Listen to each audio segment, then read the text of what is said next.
I left work early that Friday, eager to kick off the weekend with a surprise lunch date for Jennifer. We had been drifting apart lately, and I hoped this spontaneous gesture might bridge the growing distance between us. Little did I know, it would be the day my life took a turn I never saw coming. As I pulled into our driveway, I noticed an unfamiliar car parked outside. My brow furrowed in confusion. Maybe it was a friend or a repairman, I thought, trying to brush off the nagging suspicion creeping up my spine. I quietly let myself into the house, planning to surprise Jennifer with my early arrival. The house was eerily quiet, except for the faint sound of music playing upstairs. My heart began to race as I climbed the stairs, the music growing louder with each step. When I reached our bedroom door, I pushed it open without knocking, a playful grin on my face. The sight that greeted me wiped the grin off in an instant. Jennifer was in our bed, tangled in the sheets with another man. The shock hit me like a sledgehammer, leaving me momentarily paralyzed. Jennifer's eyes widened in horror as she saw me standing there, while the man fumbled to cover himself. "What the hell is going on here?" I finally managed to choke out, my voice a mix of fury and disbelief. The man leaped out of bed, grabbing his clothes and mumbling something about a mistake. Jennifer sat up, her face flushed with guilt. "Alex, it's not what it looks like," she stammered, pulling the sheets around her. But it was exactly what it looked like. My wife of 17 years was having an affair, right in our own home. "Who the hell is he?" I demanded, my voice rising with each word. "How long has this been going on?" Jennifer's eyes filled with tears. "His name is Brad. It's been a few months," she admitted, her voice barely above a whisper. "I'm so sorry, Alex." "Sorry?" I repeated, feeling the heat of anger rising in my chest. "You're sorry? You've betrayed me, our family, our life together, and all you can say is you're sorry?" "I've been unhappy for a long time," she said, her voice trembling. "I didn't want to hurt you, but I can't keep living a lie. I want a divorce." The word hit me like a punch to the gut. Divorce. I had never imagined our marriage would end like this. The betrayal was bad enough, but the cold calculation in her eyes told me this was about more than just infidelity. "Why now?" I asked, trying to keep my voice steady. "Why not talk to me first?" Jennifer took a deep breath. "Because I want half of everything, Alex. I deserve it." The truth hit me like a second blow. This wasn't just about her unhappiness. She had been planning this, waiting for the right moment to strike and take everything I had worked so hard to build. I felt a surge of rage and a steely determination. She thought she could destroy my life and walk away with my money. She had no idea who she was dealing with.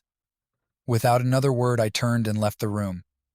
My mind was racing with plans and strategies. Jennifer had made her move, but I was ready to counter. I wasn't going to let her win. Did she want to play dirty? I would show her just how dirty I could play. The days following my discovery were a blur of anger, disbelief, and an unyielding resolve to protect myself from Jennifer's betrayal. I moved into the guest bedroom and avoided her as much as possible. The silence between us was thick with tension, every glance filled with unspoken accusations. I knew I had to act fast if I wanted to come out of this unscathed. My first step was to consult a lawyer. I needed to know my options, understand my rights, and devise a plan. I chose Michael Harris, a no-nonsense attorney with a reputation for being ruthless in court. When I walked into his office, I felt a surge of hope. If anyone could help me navigate this mess, it was him. "Alex, tell me everything," Michael said as we settled into his spacious, mahogany-lined office. I recounted the events of that fateful day, sparing no details. Michael listened intently, occasionally jotting down notes. When I finished, he leaned back in his chair, fingers steepled under his chin. "We need to gather as much evidence as possible," he said. "Infidelity can influence the division of assets, but we need proof. And if there's any financial mismanagement or deceit on Jennifer's part, we can use that to our advantage." I nodded, determination hardening my resolve. "Where do we start?" "First, we'll need a private investigator to gather evidence of the affair," Michael said. "Then, we'll look into your financials. If Jennifer has been siphoning money or hiding assets, we'll find out." Over the next few weeks, I threw myself into the plan. The private investigator, a grizzled man named Sam, was relentless. He provided photos, timestamps, and even video footage of Jennifer and Brad's rendezvous. The evidence was irrefutable, a damning record of her betrayal. Meanwhile, Michael and I pored over our financial records. I discovered transactions I hadn't noticed before, large sums of money transferred to accounts I didn't recognize, extravagant purchases that made no sense. It was clear Jennifer had been preparing for this for a long time. One night, as I sat in the dim light of my makeshift office, I found a file hidden deep in Jennifer's email archives. It contained documents detailing her plan to transfer our joint assets into her name, effectively cutting me out. The level of deceit was staggering. She had planned everything meticulously, from the timing of the divorce to the financial dismantling of our life together. Armed with this new information, I met with Michael. "We've got her," he said, a rare smile breaking his usually stern demeanor. "This is more than enough to prove malicious intent and fraud. We can turn this around on her." Jennifer, oblivious to my discoveries, continued to play the role of the wronged wife, confident in her plan's success. Little did she know, every move she made was being watched, every lie recorded. One evening I confronted her. "Jennifer, we need to talk." She looked up from her book, a flicker of annoyance crossing her face. "What is it, Alex?" "I know about the money. I know about your plans to take everything. You thought you could outsmart me, but you've underestimated me." Her face paled, but she quickly recovered, her eyes narrowing. "You have no proof." I smiled a cold, determined smile. "I have plenty. Photos, bank statements, emails. I'm taking this to court, Jennifer, and you're going to pay for every lie, every deceitful act." For the first time, I saw fear in her eyes. She had always been the one in control, the one pulling the strings. Now she realized the tables had turned. "You think you can win?" She spat, but her voice lacked its usual confidence. "I don't think, Jennifer. I know. You wanted a war, and now you've got one. I'm not going down without a fight." The battle lines were drawn. Jennifer had played her hand, and now it was my turn. I would protect what was mine, no matter the cost. The house became a battlefield of silence and tension. Jennifer tried to maintain an air of normalcy, but I could see the cracks in her facade. Her confidence was waning, and the fear of exposure was slowly eating away at her. Meanwhile, I focused on gathering every piece of evidence that would ensure my victory in court. My first task was to work closely with Sam, the private investigator. Sam was a former cop with a knack for uncovering secrets. He was meticulous and left no stone unturned. We spent hours going over the evidence he had collected. The photos, videos, and timestamps painted a clear picture of Jennifer's infidelity. But it wasn't enough. We needed more to prove her financial misconduct. "Alex, I need access to Jennifer's files and any shared accounts," Sam said one evening. "We have to dig deeper into her financial activities." I nodded, feeling a mix of dread and determination. "I'll get you what you need." That night, while Jennifer was asleep, I crept into her home office. My heart pounded in my chest as I rummaged through her desk drawers, looking for anything that could incriminate her. I found several bank statements and financial records that seemed out of place. Carefully, I photographed each document, ensuring I had a digital record of everything. The next step was to access our shared accounts. Jennifer had always been the one to handle our finances, and I trusted her implicitly. Now, that trust was shattered, and I needed to know the full extent of her betrayal. I logged into our joint bank accounts and scoured the transaction history. The irregularities were glaring. Large withdrawals and transfers to unfamiliar accounts, lavish purchases, and unexplained expenses. I compiled all the evidence and handed it over to Michael. "This should be enough to prove her financial misconduct," I said, my voice steady despite the turmoil inside me. Michael reviewed the documents, nodding approvingly. "This is excellent, Alex. We can build a strong case with this." The next few weeks were a whirlwind of meetings, depositions, and legal preparations. Michael and his team worked tirelessly to piece together our case. I felt a strange sense of empowerment, knowing that I was taking control of the situation. Jennifer had tried to destroy me, but I was determined to fight back. One afternoon, Sam called me with a significant breakthrough. "Alex, I found something big," he said, his voice filled with excitement. "Jennifer has been funneling money into an offshore account. It's under a different name, but the pattern matches her activities." I felt a surge of adrenaline. "Can you prove it's her?" "Absolutely," Sam replied. "I've got a paper trail that leads right back to her. This is the smoking gun we needed." With this new evidence, I felt more confident than ever. Jennifer's web of lies was unraveling, and there was no way she could talk her way out of this. I met with Michael to discuss our next steps. "This offshore account is the nail in her coffin," Michael said, a triumphant look in his eyes. "Well, present this in court and expose her for the fraud she is." As the court date approached, I could see the tension building in Jennifer. She was no longer the confident, calculating woman she had been. She knew her time was running out, and there was nothing she could do to stop it. One evening, as I was reviewing the case files, Jennifer walked into the room. Her eyes were red, and she looked more vulnerable than I had ever seen her. "Alex, can we talk?" she asked, her voice trembling. I looked up, feeling a pang of pity despite everything she had done. "What is it, Jennifer?" She took a deep breath, struggling to maintain her composure. "I know you have evidence against me. I'm begging you, don't take this to court. We can settle this privately." I shook my head, resolute. "You tried to ruin me, Jennifer. You lied, cheated, and stole from me. This is your reckoning." Tears streamed down her face as she realized there was no way out. The woman who had once been my partner, my confidant, was now my adversary. And in this battle, I intended to emerge victorious. The evidence was clear, the plan was set, and the truth would soon come to light. Jennifer's deceit had sealed her fate, and I was ready to see justice served. The tension in the house was unbearable as the court date drew near. Jennifer was a shadow of her former self, her usual confidence replaced by anxiety and fear. I spent most of my time away from home, working closely with Michael and Sam to ensure every detail of our case was airtight. One evening, as I was going over the final preparations with Michael in his office, my phone buzzed. It was a message from Jennifer. "We need to talk. Please come home." Her desperation was palpable, but I wasn't sure if it was genuine remorse or another manipulative ploy. Either way, I knew I had to face her one last time before we met in court. I drove home, my mind racing with thoughts of the confrontation to come. When I walked through the door, Jennifer was waiting for me in the living room, a glass of wine in her hand. She looked haggard, her eyes red and puffy from crying. "Alex, I need to explain," she began, her voice barely above a whisper. I sat down across from her, maintaining a calm exterior despite the storm of emotions inside me. "Go ahead," I said, my tone neutral. Jennifer took a deep breath, struggling to find the right words. "I know I've done terrible things.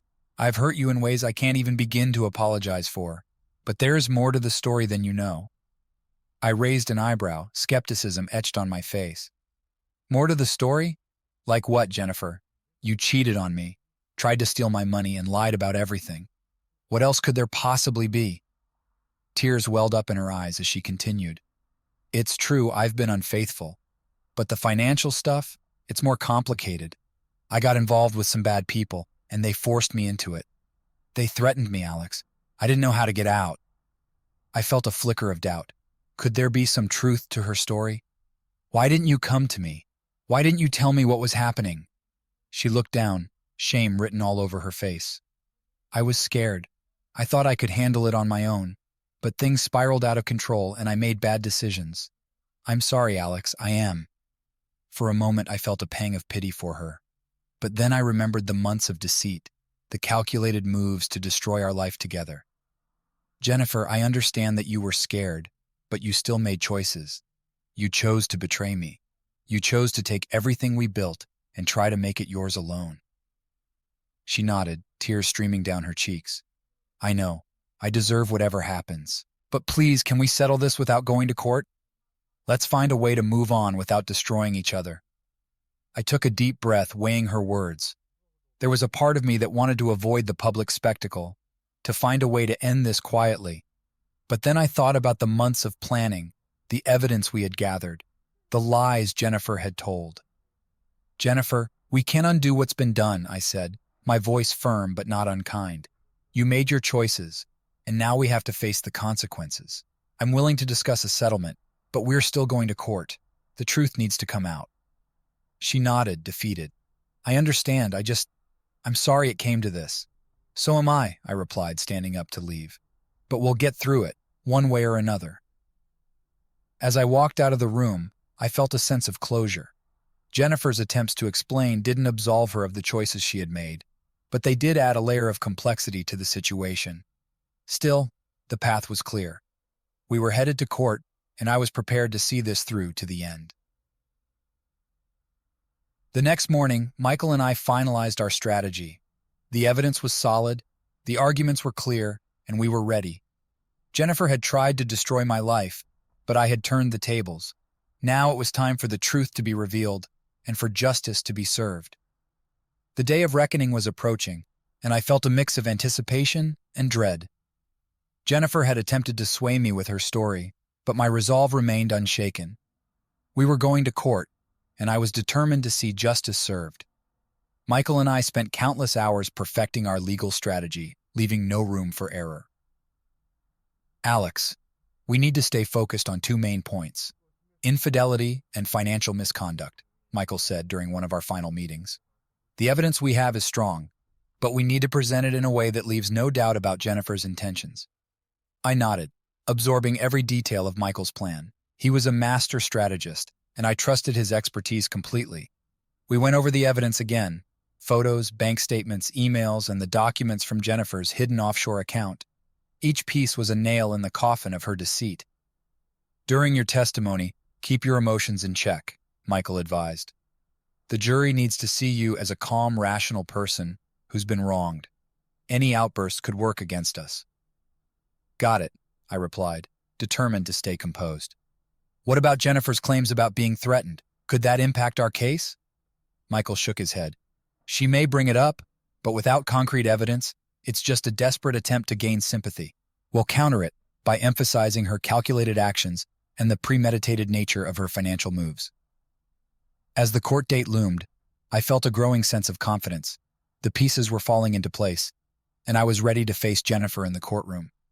On the morning of the trial, I stood in front of the mirror, adjusting my tie and taking a deep breath. This was it, the moment I had been preparing for. Arriving at the courthouse, I was met by a throng of reporters and onlookers. The case had drawn considerable attention, and the media was eager for a sensational story. I ignored their questions and focused on the task ahead. Michael greeted me at the entrance, his demeanor as calm and professional as ever. "Ready?" he asked, a reassuring hand on my shoulder. "Ready," I replied, steeling myself for what was to come.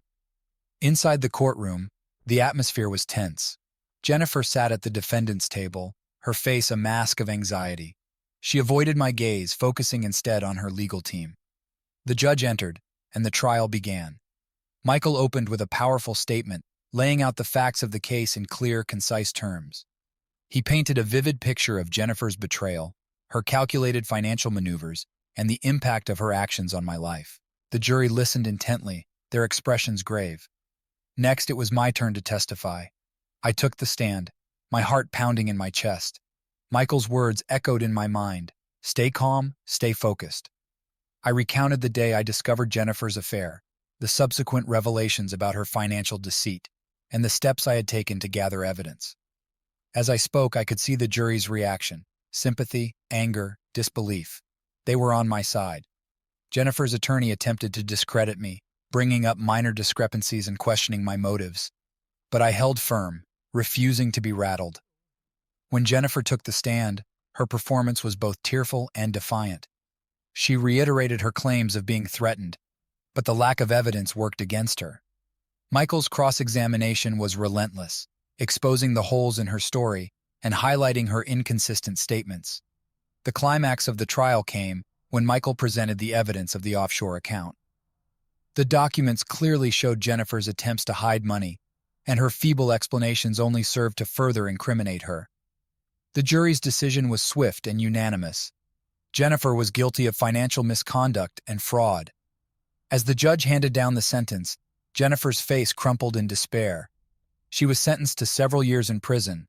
Her elaborate plans were reduced to nothing. I felt a mixture of relief and sadness. Our 17-year marriage had ended in the worst possible way, but justice had been served. Leaving the courtroom, I was surrounded by reporters once again. This time, I stopped to speak. "This has been a painful journey, but I hope my story serves as a reminder that deceit and betrayal have consequences. Today, justice prevailed." Michael joined me, his expression one of quiet satisfaction. "You did well, Alex. It's over now." I nodded, feeling the weight of the past few months lift from my shoulders. Thank you, Michael. I couldn't have done it without you. As I walked away from the courthouse, I felt a renewed sense of hope. The battle was over, and I was ready to start a new chapter in my life, one free from deceit and filled with the promise of a better future. With the trial behind me and Jennifer behind bars, I began the difficult task of rebuilding my life. The house, once a battleground of silent tensions and hidden agendas, felt strangely empty. The echoes of our past haunted every room, but I was determined to fill them with new memories, ones untainted by betrayal. I took a leave of absence from work, needing time to process everything and decide my next steps. My priority was to sort through the financial mess Jennifer had left behind. With Michael's guidance, I managed to regain control of our joint assets and close the offshore account she had set up. It was a tedious process, but with each step, I felt more empowered. One morning, as I was organizing documents in my home office, I received a call from my old college friend Mark. He had heard about the trial and wanted to check in on me. We hadn't spoken in years, but it felt like no time had passed at all. "Alex, I can't believe everything you've been through," Mark said, his voice filled with genuine concern. "How are you holding up?" "I'm managing," I replied, grateful for his support. "It's been tough, but I'm getting there. How about you? How's life treating you?" "Pretty good. I'm working on a new business venture and could use someone with your skills. What do you say we meet up and talk about it?" The idea of a fresh start appealed to me. Mark and I arranged to meet for lunch the next day, and as we caught up, I realized how much I had missed having genuine connections. Mark's business idea was intriguing, a tech startup focused on developing innovative solutions for small businesses. His enthusiasm was contagious, and for the first time in months, I felt a spark of excitement. "Count me in," I said, shaking his hand. I could use a new challenge. Over the next few weeks, I threw myself into the new project. Working with Mark was invigorating, and the camaraderie we shared brought back a sense of normalcy. The startup began to take shape, and as we secured funding and started hiring a team, I felt a renewed sense of purpose. Outside of work, I focused on rebuilding my personal life. I reconnected with old friends, joined a local gym, and even took up hiking. The physical activity helped clear my mind, and the time spent in nature gave me a fresh perspective. I started attending therapy sessions, where I could process the emotional fallout of my marriage and the trial. Talking about my experiences helped me understand my feelings and begin to heal. One evening, as I was cooking dinner, my phone buzzed with a message from a number I didn't recognize. It was from Jennifer's sister, Emily. We had always been on good terms, and she had been supportive throughout the trial. "Hi, Alex. I hope you're doing well. I just wanted to say, I'm sorry for everything Jennifer put you through. If you ever need to talk or need anything, please let me know." Her message touched me. It was a reminder that despite everything, I still had people who cared about me. I replied, thanking her for her kindness and letting her know I appreciated her support. As the months passed, I slowly began to rebuild my life. The startup thrived, and my friendship with Mark deepened. I surrounded myself with positive influences and focused on my well-being. The memories of Jennifer's betrayal still lingered, but they no longer held the same power over me. I had faced my darkest moments and emerged stronger. One day, while hiking a particularly challenging trail, I reached the summit and looked out over the vast expanse of trees and mountains. The view was breathtaking, a reminder of the beauty and resilience of life. As I stood there, I realized how far I had come. The pain of the past was just that, the past. My future was mine to shape, and I was ready to embrace it. With a deep breath, I let go of the last remnants of bitterness and anger. Jennifer's actions had nearly destroyed me, but I had rebuilt myself from the ground up, stronger, wiser, and more determined than ever. My new life was just beginning, and I was ready for whatever came next. Life began to find a new rhythm. The startup thrived, friendships flourished, and my sense of self slowly mended. But just as I started to feel a semblance of normalcy, an unexpected discovery threatened to shake my newfound stability. One afternoon, I was sorting through a stack of old documents in the attic. The goal was simple: clear out the clutter that had accumulated over the years. Among the dusty boxes and forgotten keepsakes, I stumbled upon an old, locked drawer in Jennifer's antique writing desk. I had never paid much attention to it before, but now curiosity got the better of me. Using a small screwdriver, I managed to pry the drawer open. Inside, I found a collection of diaries and journals. They were Jennifer's, filled with entries spanning our entire marriage. My first instinct was to close the drawer and walk away, but something compelled me to read them. Perhaps it was the hope of understanding what had driven her to such deceit. The entries began innocuously enough, recollections of our early days together, our wedding, and the joy of starting a life together. But as I read further, a darker narrative emerged. Jennifer had chronicled her growing dissatisfaction, her feelings of entrapment, and her eventual turn to infidelity. Each entry was a window into her mind, revealing the complexities of her emotions and the gradual erosion of her love for me. One entry, dated a few months before the affair began, caught my attention. June 12, 2022. I feel so trapped. Alex is a good man, but something is missing. I don't know how much longer I can keep pretending everything is fine. I need something more, something that makes me feel alive again. I've started talking to Brad more often. He understands me in ways Alex doesn't. I know it's wrong, but I can't help it. As painful as it was to read, the journals provided a strange sense of closure. They confirmed what I had suspected, that Jennifer's betrayal was rooted in deeper issues that went beyond our relationship. But they also revealed something unexpected: her regret. In one of the final entries, dated just before the trial, Jennifer wrote, September 5, 2023. I've made a mess of everything. I thought I could handle it, that I could take control of my life and find happiness. But all I've done is hurt the one person who truly cared for me. Alex will never forgive me, and I don't blame him. I deserve whatever comes my way. The words stirred a mix of emotions: anger, sorrow, and an unexpected pang of pity. Jennifer's actions had been unforgivable, but her regret was genuine. It didn't absolve her, but it did offer a glimpse of the person she once was, the person I had fallen in love with. I closed the journal and sat in silence for a long time, reflecting on everything I had read. The discovery didn't change the past, but it did help me understand it better. Jennifer's journals were a testament to the complexities of human relationships and how love and betrayal could intertwine. That evening, I called Michael and shared my discovery with him. "Do you think I should do anything about this?" I asked. Michael was thoughtful.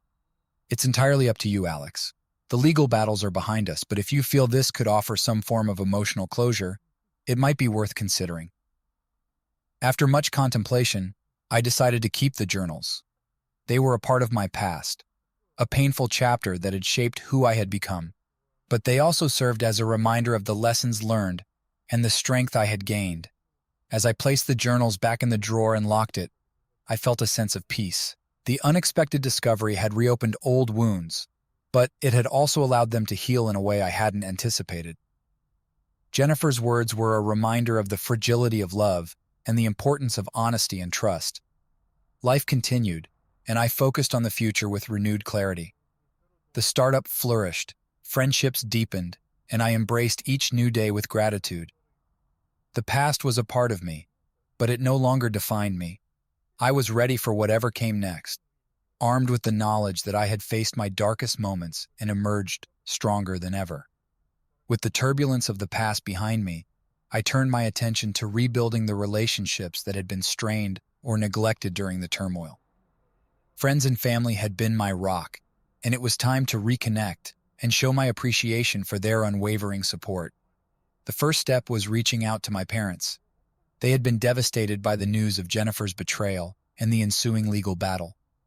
My mother, in particular, had taken it hard, feeling a sense of betrayal herself, having considered Jennifer as her daughter. I decided to visit them for the weekend, eager to mend the frayed bonds. "Mom, Dad, I know the past few months have been tough for all of us," I said, sitting down with them in their cozy living room. "I just want you to know how much I appreciate your support. I'm sorry for any pain my situation may have caused you." My mother reached out, squeezing my hand. "Alex, we've always been here for you, and we always will be. We just want you to be happy and to know that you're not alone in this." My father nodded, his expression somber.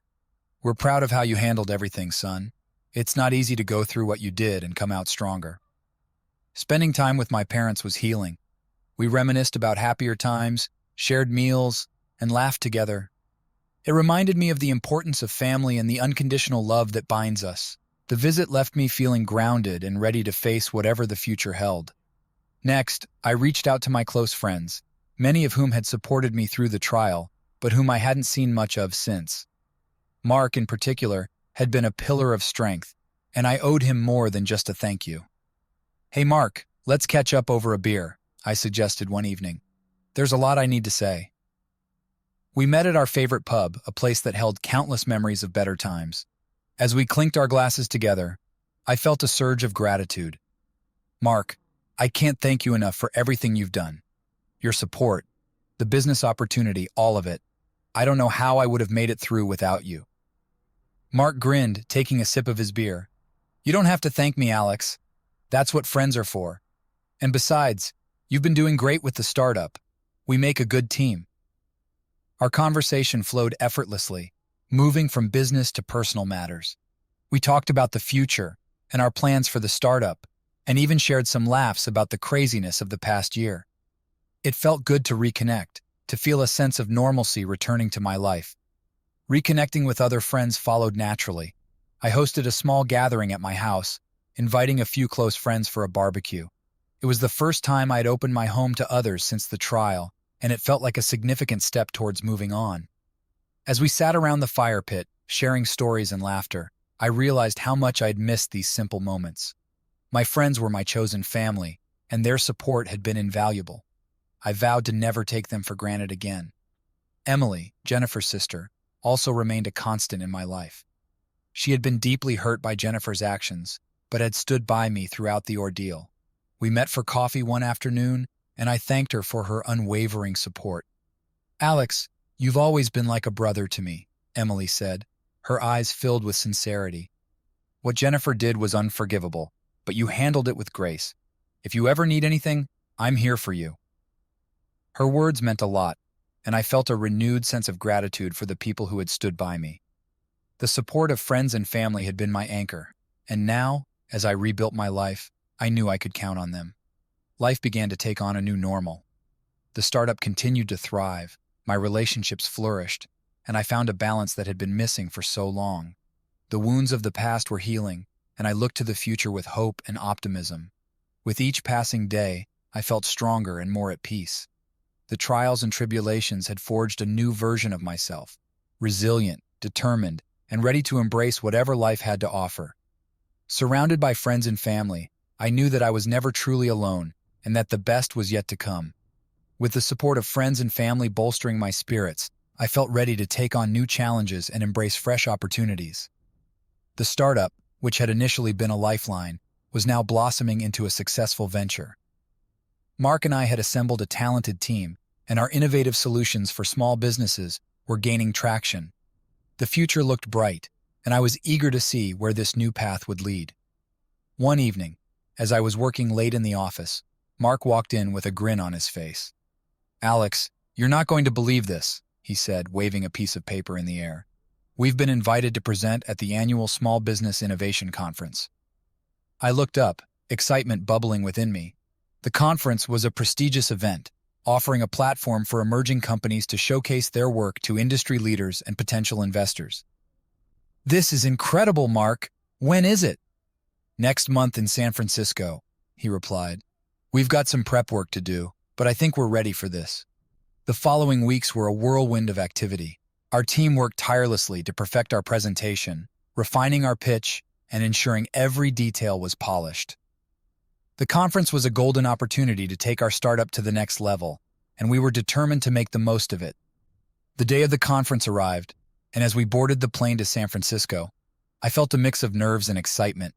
The city was vibrant and bustling, a stark contrast to the quiet life I had been leading. It felt like a new beginning, a chance to redefine my future.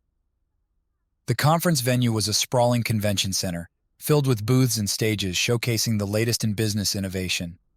As we set up our booth, I couldn't help but feel a surge of pride. We had come a long way from those early days of uncertainty, and now we were on the cusp of something big. Our presentation was scheduled for the second day of the conference. Mark and I took the stage, our nerves giving way to a confident performance. We outlined our vision, demonstrated our products, and shared success stories from our clients. The response was overwhelmingly positive, with the audience applauding enthusiastically. After our presentation, we were approached by several investors and potential partners. Their interest and enthusiasm were palpable, and it became clear that our hard work was paying off.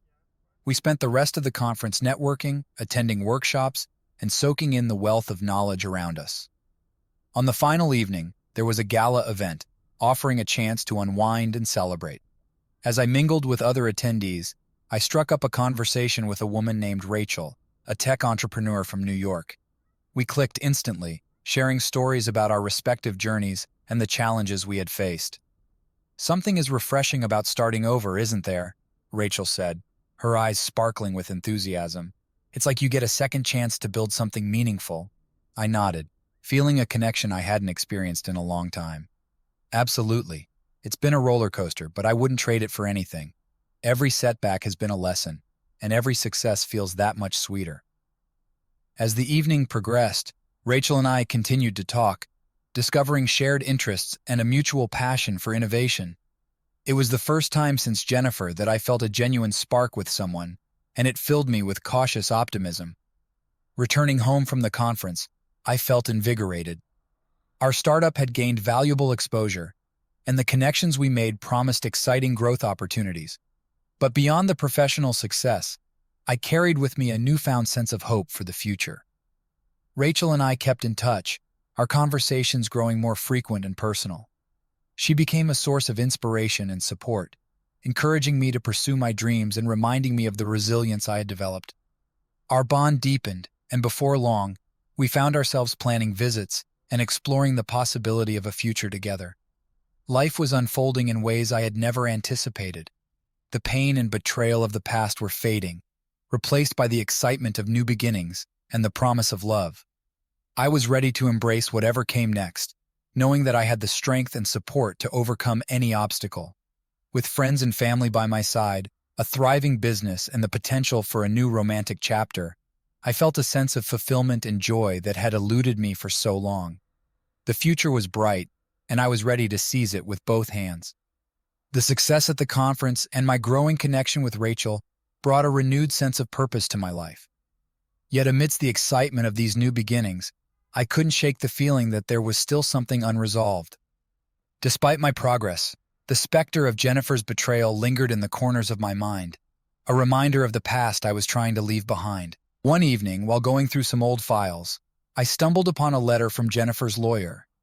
It was an apology letter from Jennifer, written shortly after her sentencing but never delivered to me. The envelope was sealed, marked with a simple "For Alex" in her familiar handwriting. Curiosity got the better of me, and I carefully opened the letter. Inside, Jennifer's words were raw and unfiltered, a stark contrast to the controlled demeanor she had displayed during the trial. "Dear Alex, I know you have every reason to hate me, and I can't blame you. My actions were selfish and hurtful, and I have no excuse for what I did. I betrayed your trust, destroyed our marriage, and caused you immense pain. For that, I am truly sorry. I've had a lot of time to think about everything, and I realize now how much I took for granted. You were always there for me, supporting me, loving me unconditionally, and I repaid that with lies and deceit. I was consumed by my unhappiness and blinded by greed, unable to see the damage I was causing. I don't expect forgiveness, but I wanted you to know that I am deeply remorseful. I hope you can find it in your heart to move on and find happiness. You deserve so much better than what I gave you. Wishing you all the best, Jennifer." The letter was a stark reminder of the pain and betrayal, but it also provided a sense of closure. Jennifer's words, while too little too late, were a final admission of guilt and an acknowledgement of the hurt she had caused. It allowed me to fully close that chapter of my life, free from the lingering bitterness that had held me back. With this newfound sense of closure, I felt more determined than ever to embrace the future. Rachel and I continued to grow closer, our bond strengthening with each passing day. She was a breath of fresh air, bringing joy and laughter back into my life. As the startup flourished, Mark and I decided to expand our operations. We opened a new office in Chicago, a bustling city with endless opportunities. The move was a bold step, but one that felt right. The excitement of starting anew in a vibrant, dynamic city was invigorating. Rachel, being based in New York, often visited, and we explored the city together, creating new memories and building a shared vision for the future. The distance between us only seemed to strengthen our relationship, making each reunion that much sweeter. One sunny afternoon, while walking along the shores of Lake Michigan, Rachel turned to me with a smile. "Alex, I've been thinking, what if I relocated to Chicago? We could see each other more often and truly start building a life together." Her words filled me with a warmth I hadn't felt in a long time. "I'd love that, Rachel. I think it's a wonderful idea." The decision was made, and within a few months, Rachel had moved to Chicago. Our lives intertwined seamlessly, and we supported each other's dreams and ambitions. The sense of partnership and mutual respect was a stark contrast to the toxicity of my previous relationship. As the years went by, the startup grew into a well-respected company, known for its innovation and commitment to helping small businesses succeed. Mark and I continued to lead with passion, and our team became like a second family. Rachel and I eventually bought a house together, a beautiful home filled with light and love. We hosted gatherings with friends and family, creating a warm, welcoming space for everyone who had supported us along the way. One evening, as we sat on the porch watching the sunset, Rachel turned to me with a thoughtful expression. "Alex, do you ever think about how far you've come? From everything that happened with Jennifer to where we are now? It's incredible." I smiled, taking her hand in mine. "I do, Rachel. And I'm grateful for every moment, the good and the bad. They've all led me to you, to this life we're building together. I wouldn't change a thing." As we watched the sky turn shades of orange and pink, I felt a profound sense of peace. The journey had been long and fraught with challenges, but it had brought me to a place of happiness and fulfillment. Surrounded by love, supported by friends and family, and driven by a shared vision for the future, I knew that the best was yet to come. With the move to Chicago and the blossoming of my relationship with Rachel, I found myself reflecting on the parts of my life I had neglected. The whirlwind of the trial, the startup, and the emotional roller coaster of the past few years had left little room for personal passions. It was time to rediscover those joys that once brought me peace and fulfillment. One crisp autumn morning, as I was unpacking some boxes in our new home, I came across my old camera. Photography had been a beloved hobby, a way for me to capture the world through my unique lens. I felt a pang of nostalgia as I held the camera, remembering the countless hours spent wandering the city, capturing moments of beauty and tranquility. Rachel noticed me staring at the camera and smiled. "You should start taking photos again, Alex. I'd love to see your work." Her encouragement was all I needed. That weekend I ventured out into the city, camera in hand. Chicago's vibrant streets, stunning architecture, and bustling energy provided endless inspiration. I felt a sense of freedom as I snapped photos. Each click of the shutter was a step towards reclaiming a part of myself that had been lost. Rachel often joined me on these photo excursions, her presence adding a new dimension to my work. We explored the city together, discovering hidden gems and picturesque spots. Our shared experiences deepened our bond and filled my portfolio with a diverse array of images. One particularly memorable outing took us to Millennium Park. The iconic cloud gate, affectionately known as the Bean, was a favorite subject for photographers. As I framed a shot of its reflective surface against the backdrop of the city skyline, Rachel stood beside me, her eyes sparkling with excitement. "Let's take a selfie," she suggested, pulling me towards the sculpture. We positioned ourselves, and I captured the moment. Our reflections intertwined, surrounded by the city we were making our own. As my passion for photography reignited, I began to consider ways to integrate it into my professional life. The startup was thriving, but I wanted to find a balance that allowed me to pursue my creative interests. I discussed my ideas with Mark, who was supportive and enthusiastic about the potential for combining our business with my photography. "We could use your photos for our marketing materials," Mark suggested. "It would add a personal touch and showcase your talent." The idea was appealing, and we soon incorporated my images into our website, social media, and promotional materials. The response was overwhelmingly positive, and it felt fulfilling to see my work appreciated by clients and colleagues alike. Outside of work, I also began to participate in local photography exhibitions. Chicago's art scene was vibrant, and I found a welcoming community of fellow photographers and artists. My first exhibit was a small but significant milestone. Friends, family, and even some of our clients attended. Their support was a testament to the connections I had built. Rachel was my biggest cheerleader, always by my side, offering feedback and encouragement. Her belief in my talent pushed me to continue exploring and pushing my creative boundaries. Together, we traveled to various destinations, capturing the beauty of the world through our shared adventures. One winter, we took a trip to the Rocky Mountains. The snow-covered peaks and pristine landscapes were a photographer's dream. As we hiked through the trails, I felt a profound sense of peace and contentment. The mountains were a reminder of nature's majesty and the resilience of the human spirit. One evening, as the sun set behind the mountains, casting a golden glow over the snow, I set up my camera for the perfect shot. Rachel stood beside me, her breath visible in the cold air. "This is beautiful, Alex," she whispered. "Thank you for sharing this with me." I looked at her, the love and gratitude swelling in my chest. "Thank you for being here, Rachel, for believing in me, and for encouraging me to pursue my passions.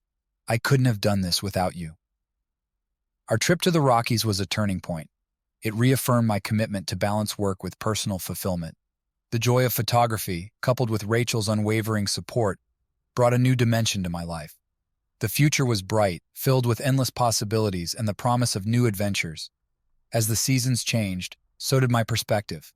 The pain and betrayal of the past were distant memories, replaced by the warmth of love, friendship, and creative expression. I had rediscovered the passions that made me who I am, and I was ready to embrace the next chapter of my life with open arms. Our wedding day was a beautiful whirlwind of love, joy, and celebration. Surrounded by friends and family, Rachel and I began our new life together with hearts full of hope and happiness. But the adventure was just beginning.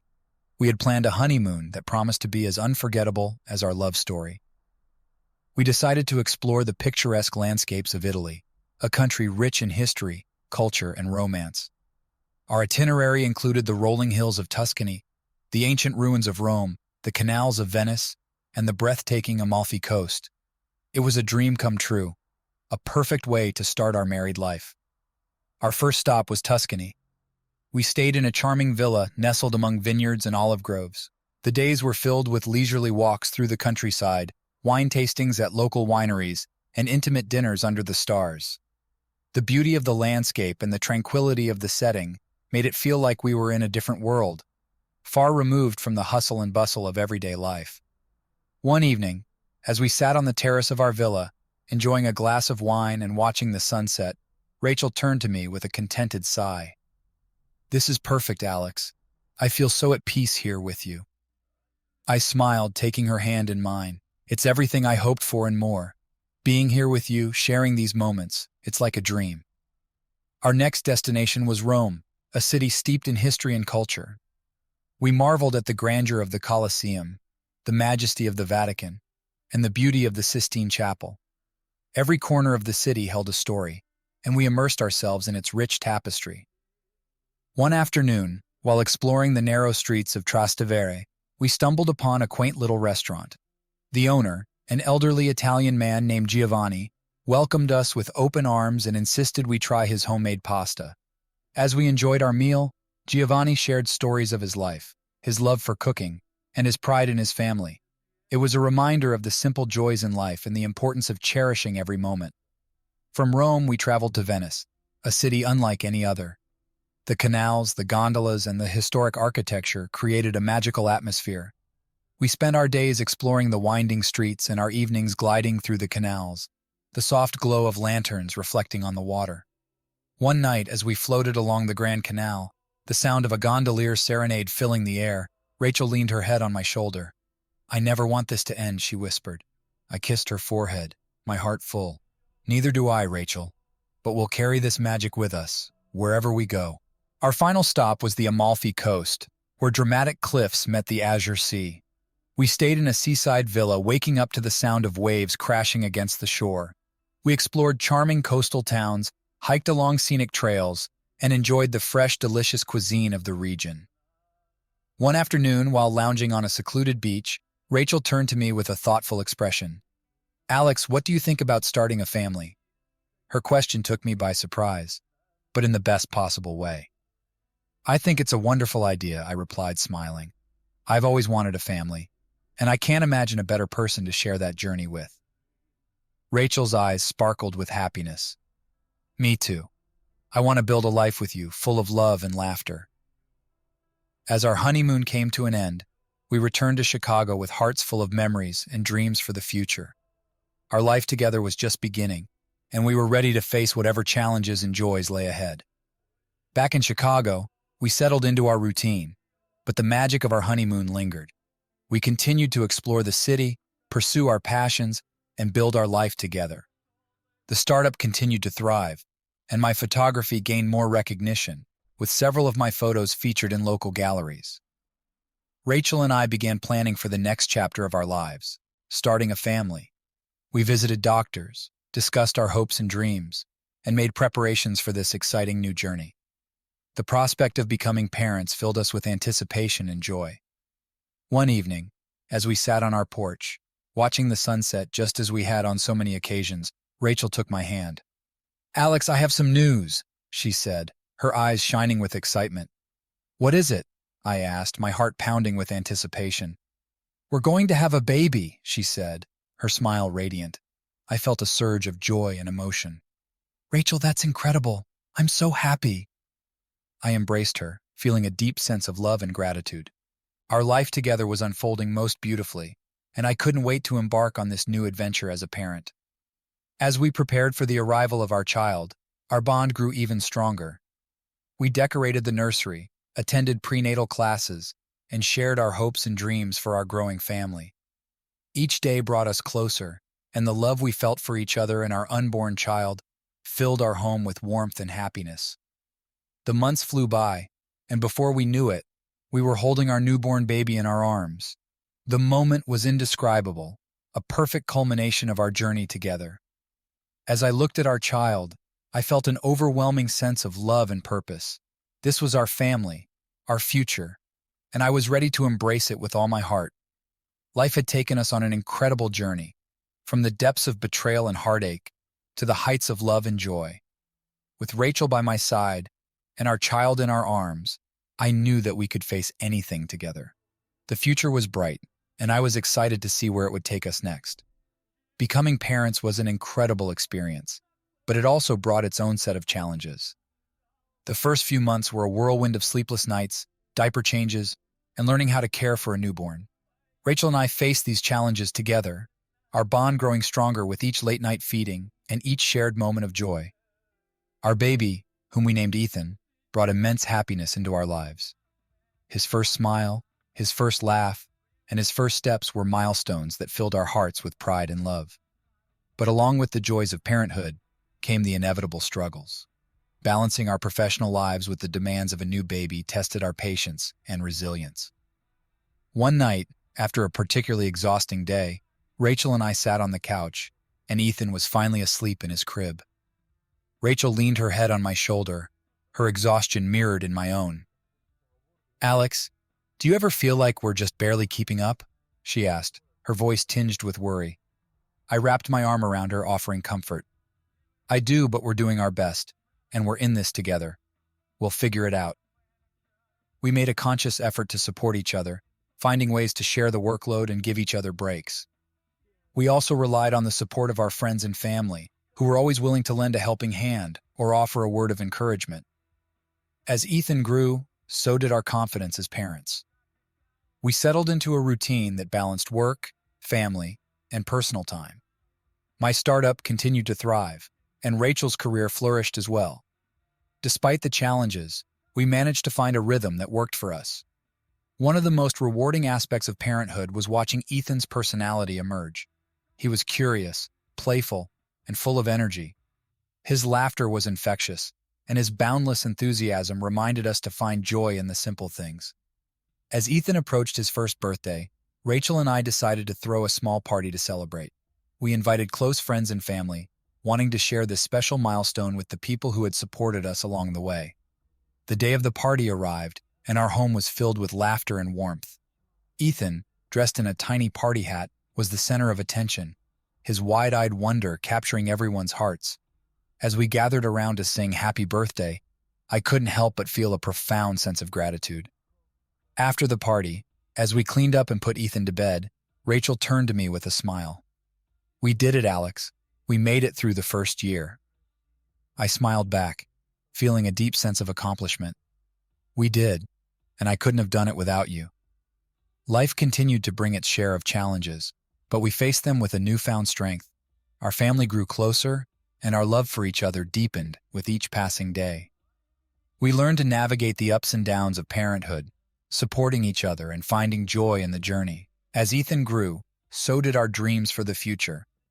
We wanted to give him the best life possible, filled with love, opportunities, and experiences. We made plans to travel, to show him the world, and to create lasting memories as a family. One summer, we took our first family vacation to a cabin by a serene lake. It was a chance to escape the hustle and bustle of city life and reconnect with nature. We spent our days swimming, hiking, and exploring the beautiful surroundings. Ethan's laughter echoed through the trees as he splashed in the water and chased butterflies in the meadow. One evening, as we sat by the campfire, Rachel turned to me with a thoughtful expression. "Alex, I've been thinking about our future. What do you think about expanding our family?" Her question took me by surprise, but in the best possible way. "You mean having another baby?" She nodded, her eyes filled with hope. "Yes, I love our life, and I love being a parent. I think it would be wonderful for Ethan to have a sibling." I took her hand, feeling a surge of love and excitement. "I think it's a fantastic idea. I've always wanted a big family, and I can't think of anyone better to share that with than you." We returned from our vacation with renewed energy and a shared vision for the future. The prospect of expanding our family filled us with joy and anticipation. We began making plans, preparing our home and our hearts for the new addition to our family.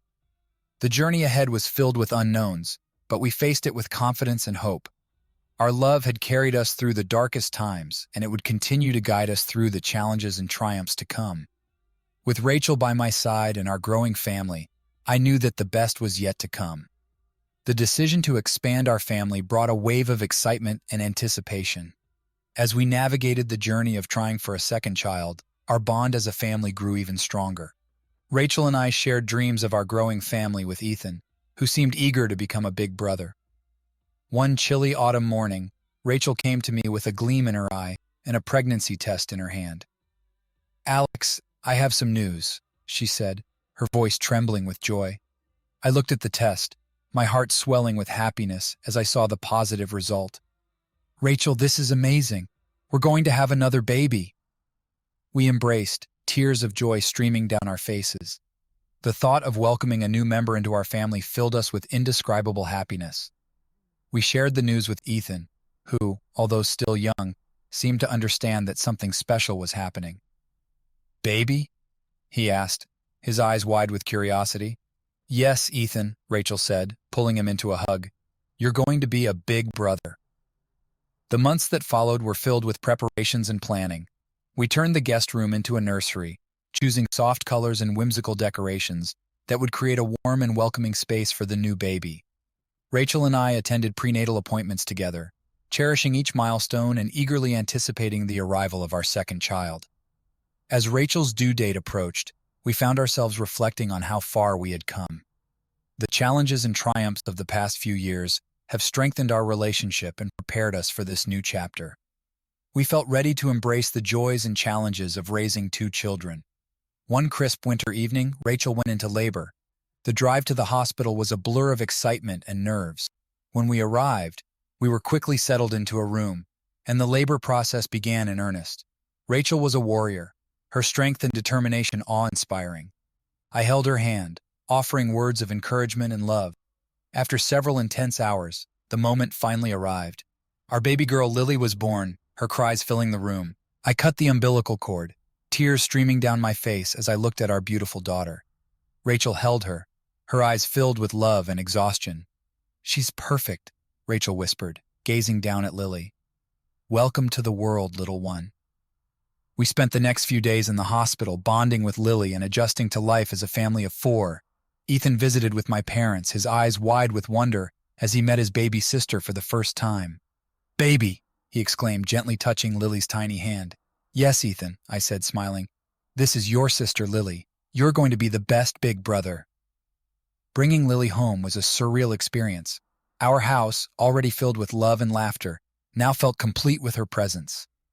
The days and nights blurred together as we navigated the challenges of caring for a newborn and a toddler.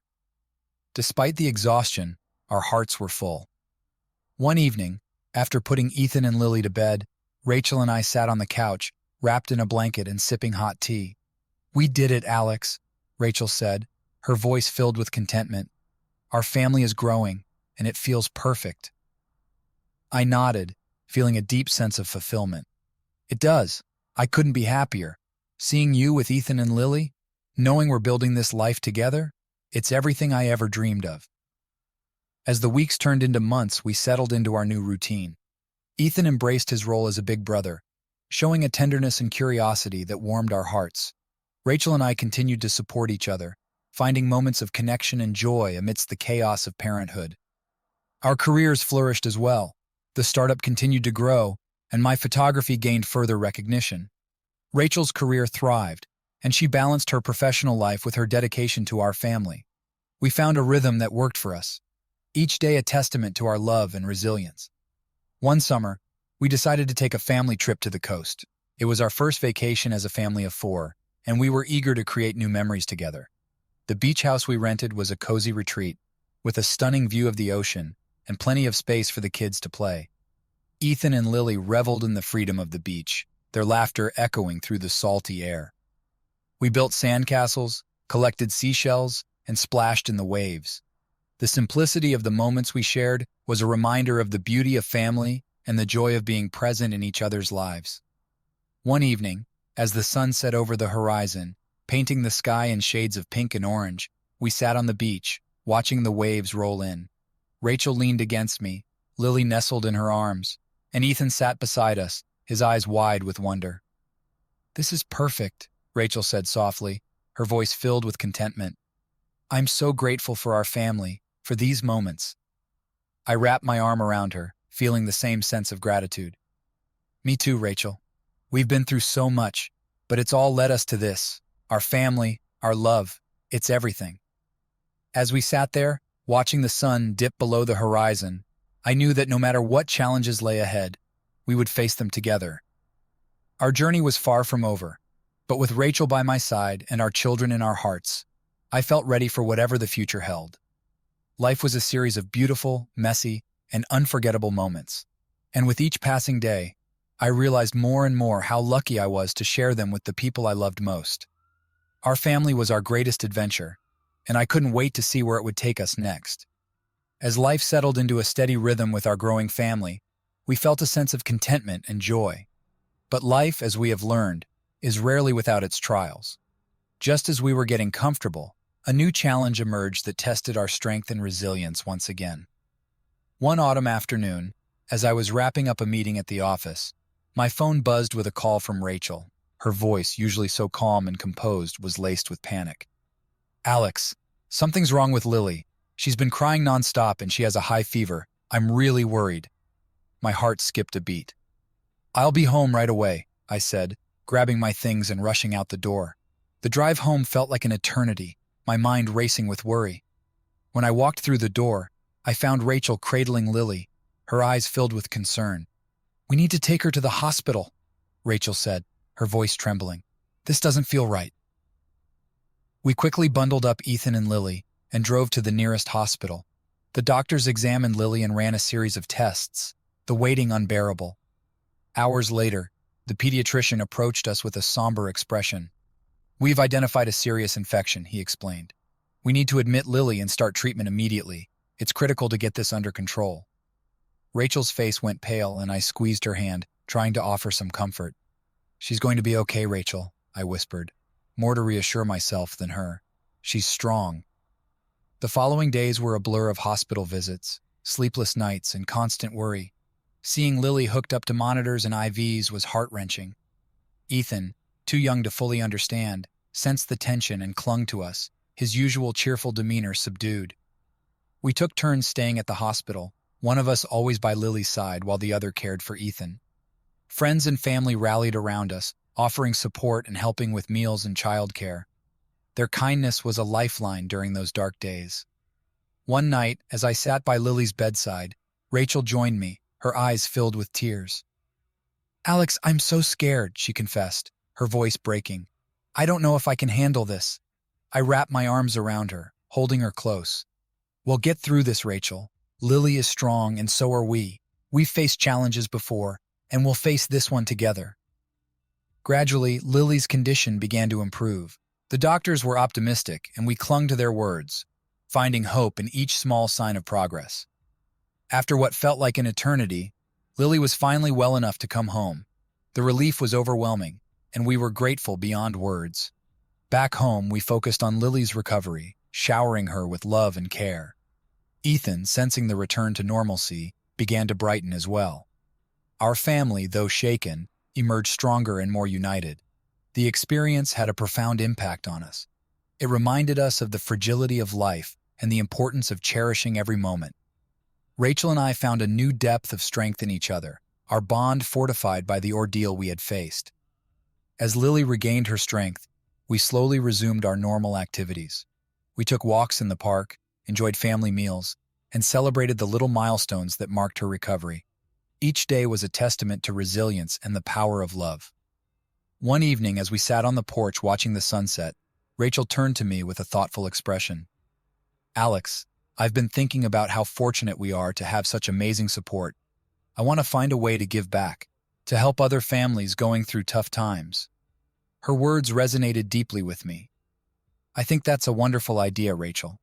We've been given so much, and it's only right to pay it forward." Together, we started researching ways to get involved in our community. We found a local organization that supported families with children in the hospital, providing resources and emotional support. Volunteering became a way for us to give back and stay connected to the gratitude we felt. Rachel and I began organizing fundraising events and offering our time to support families in need. Our efforts brought us closer as a couple and instilled a sense of purpose. It was incredibly rewarding to see the difference we could make in the lives of others. One particular family we met, the Thompsons, had a young son who was battling a serious illness. Seeing their struggle reminded us of our journey with Lily. We formed a close bond with them, offering support and encouragement. Through our volunteer work, we met many other families facing similar challenges. Each story was a reminder of the strength and resilience of the human spirit. It was humbling to be part of their journeys and to offer a helping hand. Our efforts also brought new opportunities for Ethan and Lily to learn about empathy and compassion. We involved them in age-appropriate activities, teaching them the importance of helping others. Watching them develop a sense of kindness and generosity was one of our greatest joys. As we continued to support our community, we found that our own lives were enriched in countless ways. The challenges we faced brought us closer together and inspired us to live with greater purpose and gratitude. One afternoon, while volunteering at a fundraising event, Rachel turned to me with a smile. "Alex, I'm so proud of what we've accomplished. We've turned our struggles into something positive, and it feels incredible." I smiled back, feeling a deep sense of fulfillment. "I'm proud of us too, Rachel. We've come a long way, and I know we can handle whatever comes next." Our journey was far from over, but we faced the future with hope and determination. The trials we had endured had only made us stronger, and we were ready to embrace whatever lay ahead. With love as our foundation and a shared commitment to helping others, we knew that the best was yet to come. As the sun set on that chapter of our lives, we looked forward to the next, filled with hope, love, and the unshakable belief that together we could overcome any challenge. Our family was our greatest strength, and with each new day, we continued to build a life filled with purpose, joy, and endless possibilities. Life, with its ups and downs, continued to unfold in unexpected ways. After the trials we had faced with Lily's health, every milestone felt like a precious gift. We cherished each moment, knowing how fragile and fleeting time could be. As our children grew, so did our sense of gratitude and purpose. Ethan's 5th birthday was fast approaching, and Rachel and I wanted to make it a memorable celebration. It was more than just a birthday. It was a celebration of resilience, family, and the joyful spirit that Ethan brought into our lives. What do you think about a superhero-themed party? Rachel suggested one evening as we brainstormed ideas. I grinned, imagining Ethan's excitement. Hell love it. Let's do it. We spent the next few weeks planning every detail. Rachel made superhero capes for all the kids, while I worked on creating a makeshift Gotham City in our backyard. The excitement in our house was palpable as Ethan counted down the days to his party. On the day of the party, our backyard was transformed into a superhero haven. Balloons and banners decorated the space, and a bounce house in the shape of a superhero fortress stood proudly in the corner. Our friends and family gathered to celebrate, their faces filled with joy and anticipation. Ethan, dressed as his favorite superhero, ran around with his friends, his laughter echoing through the yard. Lily, still young but eager to join in the fun, toddled after them in her tiny cape. Seeing our children so happy and carefree was a moment I wanted to freeze in time. As the sun began to set, we gathered everyone for the grand finale, a superhero obstacle course. The kids, filled with energy and excitement, tackled each challenge with determination and enthusiasm. Ethan's eyes sparkled with delight as he crossed the finish line, greeted by cheers and applause. Rachel and I exchanged a look of pure happiness, knowing that this day would be a cherished memory for our family. "We did it," Rachel said, her voice filled with pride. "Ethan will never forget this day." Neither would I. It was a reminder of how far we had come and the strength we had found in each other. As the party wound down and guests began to leave, Ethan came up to me, his face flushed with excitement. "Daddy, this was the best birthday ever. Thank you." I scooped him up in a big hug, my heart swelling with love. "You're welcome, buddy. I'm so glad you had fun." With the party over and the kids tucked into bed, Rachel and I sat on the porch reflecting on the day. "Today was perfect," she said, leaning her head on my shoulder. "It's moments like these that make everything worth it." I nodded, feeling the same sense of contentment. "It does. We've built something beautiful together, Rachel."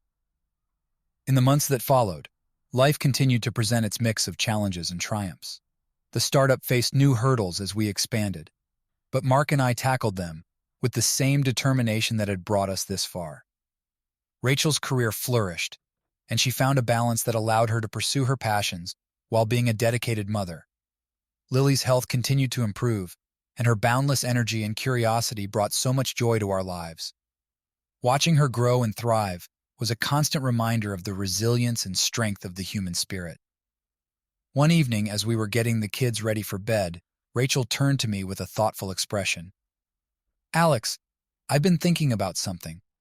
What if we took a family trip, just the four of us, somewhere we can relax and make more memories?" "I love the idea. That sounds perfect. Where should we go?" Rachel smiled, her eyes sparkling with excitement. "How about a beach vacation? Somewhere warm and sunny where the kids can play and we can unwind." The idea of a beach getaway was irresistible. We began planning our trip, choosing a beautiful seaside town known for its family-friendly atmosphere and stunning beaches. The anticipation of our upcoming adventure filled our home with excitement. When the day of our trip finally arrived, we packed our bags and headed to the airport, the kids buzzing with energy. The flight was an adventure in itself, and before we knew it, we were stepping onto the warm sands of our beach destination. The days that followed were filled with sunshine, laughter, and endless fun. Ethan and Lily spent their days building sandcastles, splashing in the waves, and exploring the shoreline. Rachel and I took long walks on the beach, savoring the beauty of the ocean and the joy of being together. One evening, as we watched the sunset paint the sky in hues of orange and pink, Ethan turned to me with a look of pure wonder. "Daddy, this is the most beautiful place ever." I smiled, feeling a deep sense of gratitude.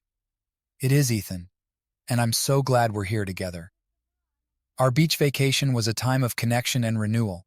It reminded us of the importance of taking time to appreciate the simple pleasures in life and the strength of our family bond.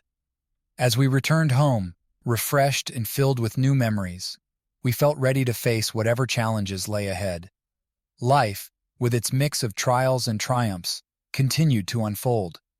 But with each new day, we found joy in the journey, knowing that together we could overcome any obstacle. Our family, our love, and our shared experiences were the foundation of our strength, and we looked to the future with hope and excitement. As the years passed, we celebrated more milestones, faced new challenges, and created countless memories. Through it all, we remained united, our love growing stronger with each passing day. The journey was far from over, but with Rachel, Ethan, and Lily by my side, I knew that the best was yet to come.